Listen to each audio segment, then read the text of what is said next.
बिस्मिल्लाहिर्रहमानिर्रहीम। अस्सलाम वालेकुम व्यूअर्स, वेलकम करता हूं मैं आपको अपने चैनल एजाज़ ग्रीन लाइफ पर। दोस्तों, ये मेरे टॉप रूफ गार्डन में अंजीर का पौधा है। ये पर्शियन वाइट अंजीर है। इसके ऊपर सारा साल अंजीरें आती रहती हैं, गर्मियों में भी और सर्दियों में भी। जब ये अंजीरें पक जाती हैं तो बाहर से इनका जो कलर है वो ज़र्द और हल्का ग्रीन हो जाता है, और अंदर से ये बिल्कुल सफ़ेद होती हैं और शहद की तरह का एक लिक्विड सा इसमें बनता है जो बहुत ही मीठा होता है। तो जायके के एतबार से ये पर्शियन वाइट अंजीर बहुत ही टेस्टी है।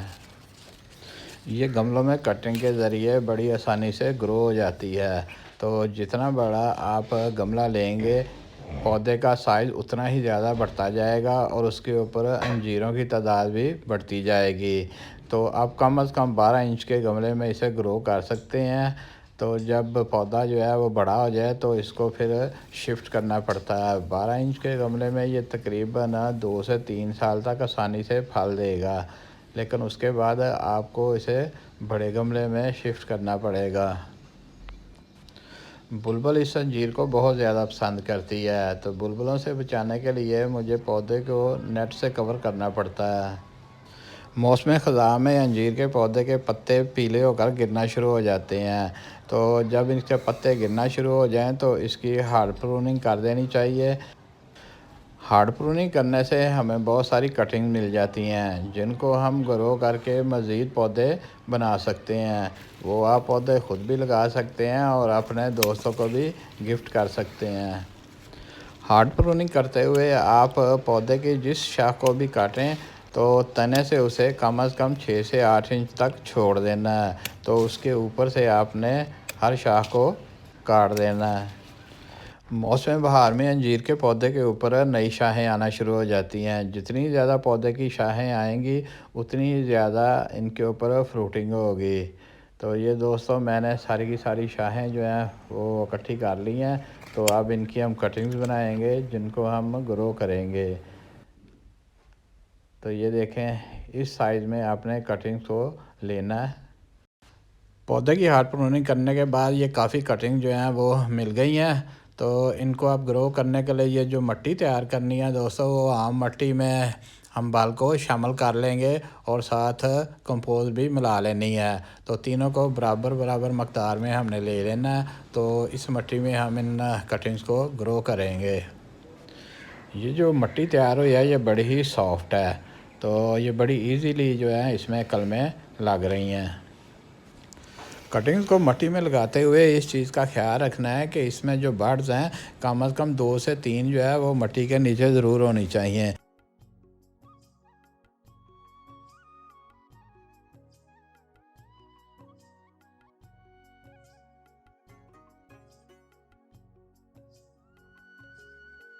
मिट्टी के नीचे वाली बड से इसकी नई रूट्स जो हैं वो ग्रो करेंगी और ऊपर वाली बड से नई कोंपलें और पत्ते आएंगे। कटिंग्स लगाने के बाद गमले को एक दफ़ा अच्छी तरह पानी से भर देना है। उसके बाद इसमें सिर्फ नमी रहनी चाहिए। आस्ता आस्ता रूट्स जो हैं वो डेवलप होंगी। एक हफ्ते के बाद इनमें हल्की हल्की जो गोडी भी कर देनी है, ताकि ऑक्सीजन जो है वो मिट्टी में नीचे तक जाए और नई बनने वाली जड़ों को ऑक्सीजन जो है वो आसानी से मिल सके। तकरीबन 3 हफ्तों के बाद कटिंग के ऊपर नई कोंपलें जो हैं वो आना शुरू हो चुकी हैं। अंजीर के पौधे की कटिंग बाज़ औक़ात ग्रो करने में 4 से 6 हफ्ते भी ले लेती हैं। तो अगर थोड़ा सा टाइम ये लगा लें तो आपने वरी नहीं करना, कि वो थोड़ा सा आप इंतज़ार कर लें, इंशाल्लाह ग्रो हो जाएंगी।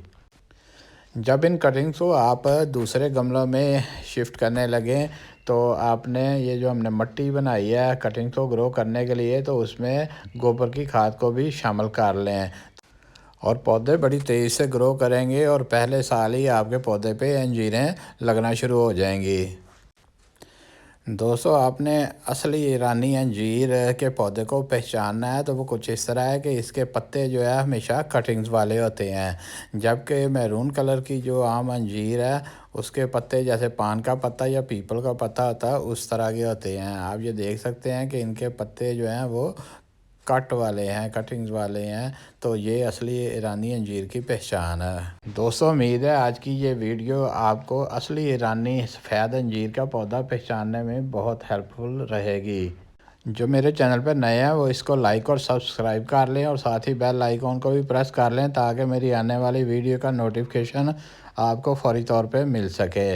मिलेंगे नेक्स्ट वीडियो में। ओके, अल्लाह हाफिज़।